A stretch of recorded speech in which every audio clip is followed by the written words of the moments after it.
நீதிமொழிகள் 18ஆம் அதிகாரம் 21ஆம் வசனம். அது பிரியப்படுகிறவர்கள் அதன் கனியும்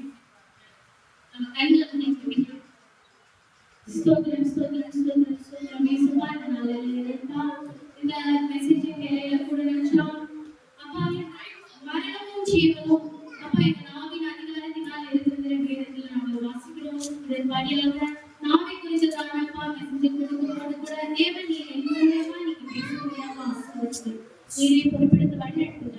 இயேசுவின் மூலமாக ஜெபிக்கிறோம். நன்றி பரலோக ஆமென். இன்னொரு வாட்டி வாசிங்க.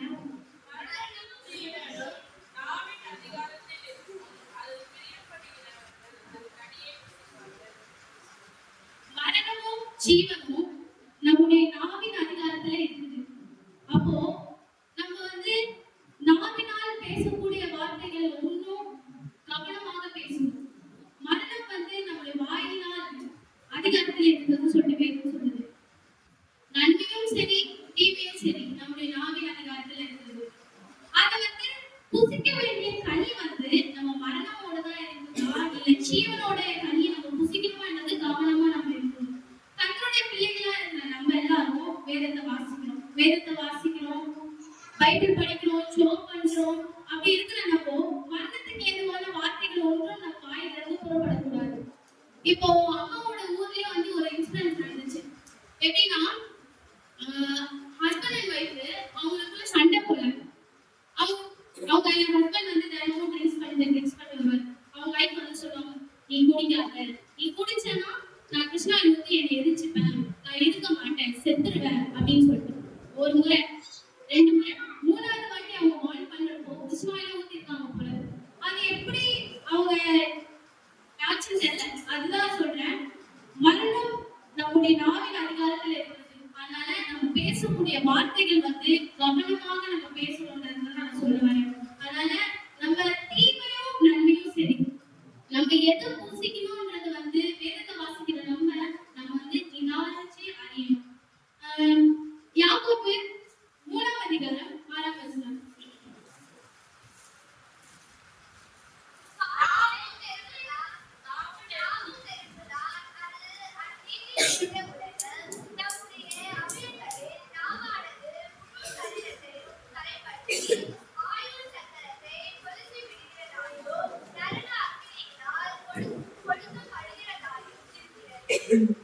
நாவானது எப்படிப்பட்டது? நெருப்பா இருக்குது. அதனால நம்மளுடைய சரீரத்துல சின்ன அவயமானது நாவு. அதுக்கு எலும்பு கூட கிடையாது. நம்ம ஹாஸ்பிட்டல்ல போறோம், கண்ணுக்கு டாக்டர், நம்மளுடைய பாடி பெயினுக்குன்னா அதுக்கு தனியா டாக்டர், ஸ்கின்னுக்கு டாக்டர், எல்லாத்துக்கும் டாக்டர். ஆனா நம்ம நாவானதுக்கு டாக்டர் இருக்காங்களா? யாரு? பேசுவார்கள் மட்டும்தான், வேற யாரும் இல்ல.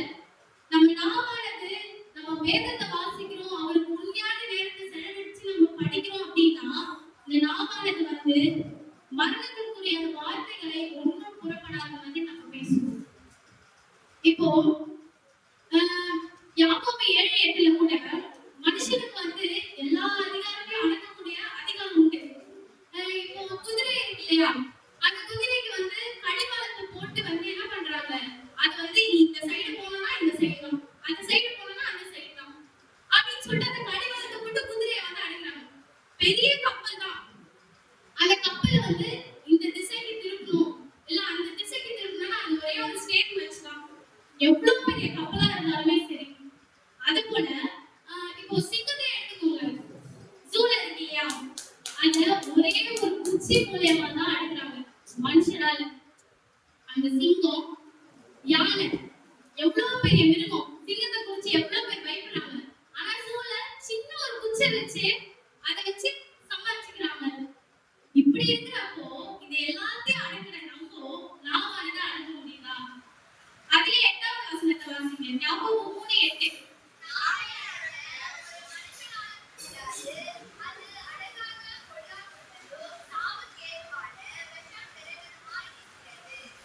நாவை அடக்க ஒரு மனுஷனால கூடாது, முடியாது.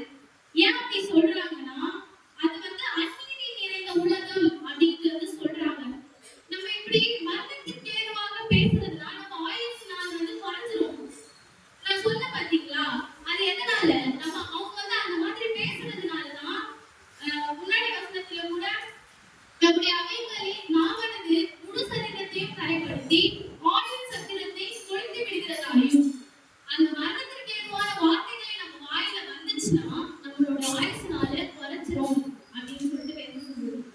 அதாவது நம்ம கவனமாக நம்மளுடைய வார்த்தைகளை பேசணும். நம்ம செபிக்கிறோம், உபவாசம் இருந்தும் செபிக்கிறோம், எல்லாம் பண்ணி 4 வேளை செபிக்கிறோம்னு வச்சுக்கோங்க. அவருக்கும் நமக்கும் இருக்கிற லிங்க் அதிகமாயிட்டே இருக்கு. இப்ப நாவினால நீங்க ஒரு தப்பான ஒரு வார்த்தை விட்டுட்டீங்கன்னா கூட அந்த செபிக்கிறதுக்கு ஒரு பலனும் இல்லை. அதனால நம்ம பேசக்கூடிய ஒவ்வொரு வார்த்தையும் ஜாக்கிரதையுள்ளதா கவனமாக பேசணும் அப்படின்னு சொல்லிட்டு அதுவும் இல்லாம சங்கீதம் 12:3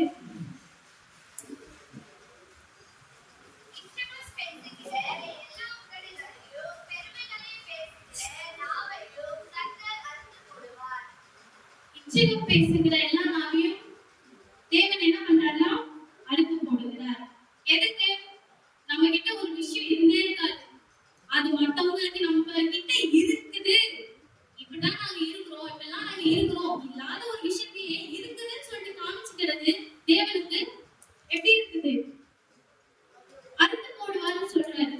அது பெருமைத்தனம் நம்ம நாவினால் வரக்கூடாது. கிறிஸ்தவர்களா இருக்கிற நம்ம அந்த மாதிரி இருக்கக்கூடாதுன்னு தேவன் சொல்றாரு.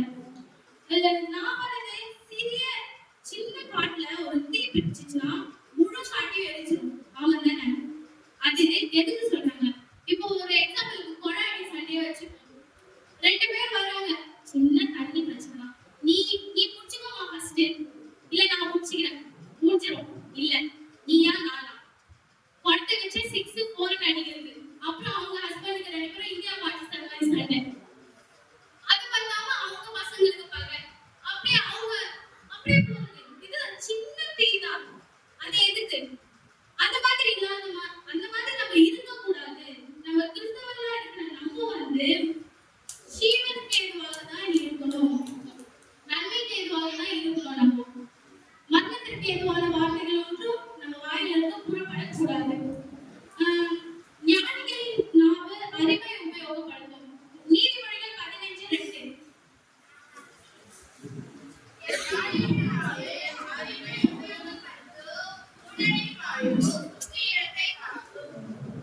ஞானிகளின் நாவு அறிவை உபயோகப்படுத்தும். ஞானிகள் எப்படி என்ன பண்ணுவாங்க? அதிகமா பேச மாட்டாங்க. எந்த இடத்துல என்ன பேசணுமோ அது மட்டும் தான் பேசுவாங்க. மூடரின் வாய் தான் என்ன பண்ணும்? வேலையே இருக்காது. சும்மா இருக்கிற இடத்துல அவங்க பாட்டு பேசிட்டு போயிட்டு இருப்பாங்க. ஆனா இப்ப இருக்கிற ஜெனரேஷன்ல என்ன சொல்றாங்க? நீ பேசலன்னா, நீ அதிகமா பேசினா வாயை மூடு, நீ பேசலன்னா வாயை தர, வாயில கொள்கட்டியா வச்சிருக்கீங்க, இப்படிதான் கேக்குறாங்க. நம்ம அந்த மாதிரி இருக்கக்கூடாது. ஞானிகள் போல வேதத்துல என்ன சொல்லுது? எந்த இடத்துல நீ பேசணுமோ பேசணும். மூடரின் வாய் தான் என்ன பண்ணுது? தேவையில்லாத இடத்துல வார்த்தைகளை விட்டு பேசுறது, அந்த மாதிரி இருக்கு. நம்ம அந்த மாதிரி இருக்கக்கூடாது அப்படின்னு சொல்ல வரேன். இன்னொன்று நாமளே நம்ம செபிக்கிறப்போ மத்தேயு 6:7 6ஆம் அதிகாரம் 7ஆம் வசனம்.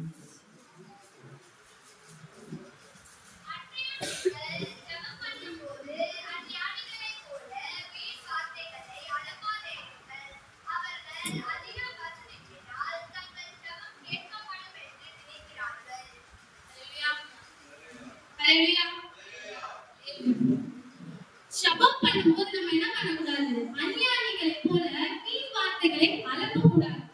இதெல்லாம் ஒரு சின்ன கதை. ஒரு பொண்ணு தூங்கிட்டு இருக்காங்க. அவங்க காலையில பாஸ்டர் சொல்றாரு, நம்ம அதிகாலையில எழுந்திருச்சு ஜெபிக்கிற ஜெபம் வல்லமை உள்ள ஜெபம் அப்படின்னு. அந்த பொண்ணு என்ன பண்றா? இதை யோசிச்சுட்டே தூங்குறா. அவங்க அம்மா காலையில எந்திரிக்கிறாங்க, எந்திரிச்சுட்டு ஜெபிக்கிறாங்க. அந்த பொண்ணு எப்படி முழிப்பு வருதுன்னு தெரியல, முடிச்சு அவங்க அம்மாவை பார்க்கறான். அவங்க அம்மாவை பார்க்கும்போது அந்த பொண்ணு யோசனை பண்றாங்க, அம்மா ஜெபிக்கிறாங்க அதிகாலையில எழுந்திரிச்சு, நம்ம ஜெபிக்கணும்ன்ற அந்த தாட்ல பார்க்கறான். அவங்க அம்மா ஜெபம் பண்றாங்க, சோதரம் சோதரம் சோதரம் சோதரம் சோதரம் அந்த மாதிரி பண்றாங்க. அந்த பொண்ணு என்ன நம்ம அம்மா வாய்க்கு வந்துட்டாங்க அப்படின்ட்டு அந்த பொண்ணு என்ன பண்ணுச்சு? எந்திரிச்சு உட்கார்றதுக்காக கட்டில ஏறிச்சான். அதுல ஒரு சவுண்ட் கேட்டுச்சு. அந்த சவுண்ட் கேட்டு அவங்க அம்மா அலட்டியா சோதரம் சோதரம் சோதரம் மறுபடியும் வாய்க்கு வந்துட்டாங்க.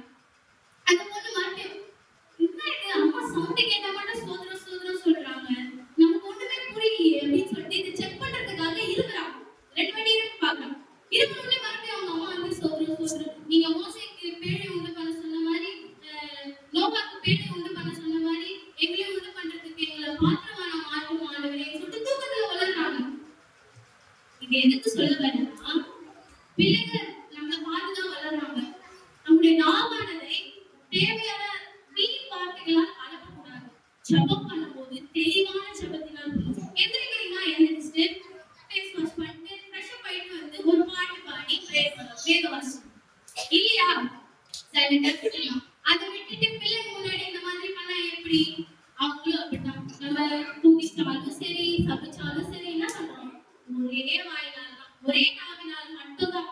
நம்ம இயேசு கிறிஸ்துவை பேசுகிற நாவு, புரிந்து படிக்கிற வேதம், ஜெபிக்கிற ஜெபம், இதெல்லாம் பண்றோம்.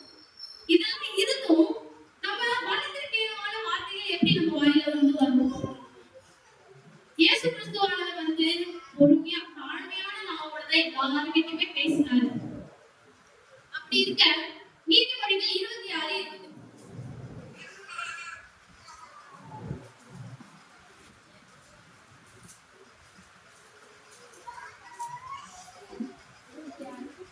26:20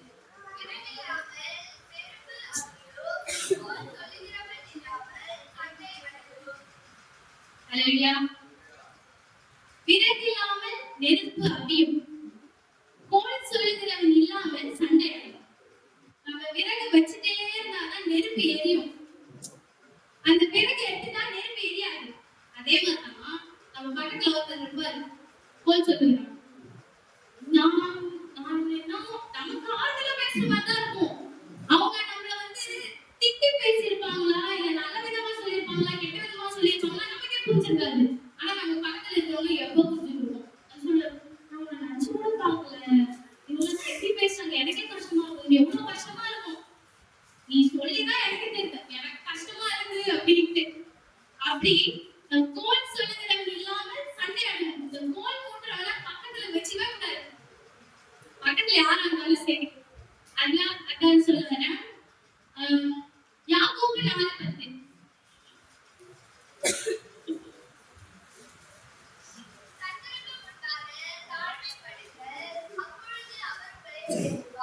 அல்லேலூயா. கர்த்தருக்கு முன்பாக நம்ம தாழ்மைப்பட்டு இருக்கணும். தாழ்மை நாம தான் நம்ம பேசணும். நம்ம பைபிள படிக்கிறோம், ஜெபம் பண்றோம், எல்லாம் இருந்தோம் இயேசு கிறிஸ்துவை போல நம்ம என்ன இருக்க முடியாதுதான். கஷ்டம். யாராலுமே இயேசு கிறிஸ்துவை போல இருக்கிறது கஷ்டம்தான். ஆனா நம்ம நாமானதை நன்மைக்கு ஏதுவாக மட்டும்தான் நம்ம பேசணும். மரணத்திற்கு ஏதுவாக ஒரு வார்த்தையும் நம்ம வாயிலிருந்து புறப்படக்கூடாது. இது கடைசி காலமா இருக்குது. இனி காலம் செல்லாது, சமீபமா இருக்கு. இயேசு கிறிஸ்து எப்படி பேசினாரு? எல்லாரும் இப்போ கெத்செமனே தோட்டத்துல இயேசு என்ன சொல்றாரு? 1 மணி நேரம் நான் ஓரமா போய் ஜெபம் பண்ணிட்டு வரேன், நீங்களும் என்னோட விழித்திருந்து ஜெபம் பண்ணுங்கன்னு சொல்றாரு சீஷருக்கு. இவரு ஜெபம் பண்ணிட்டு வராரு.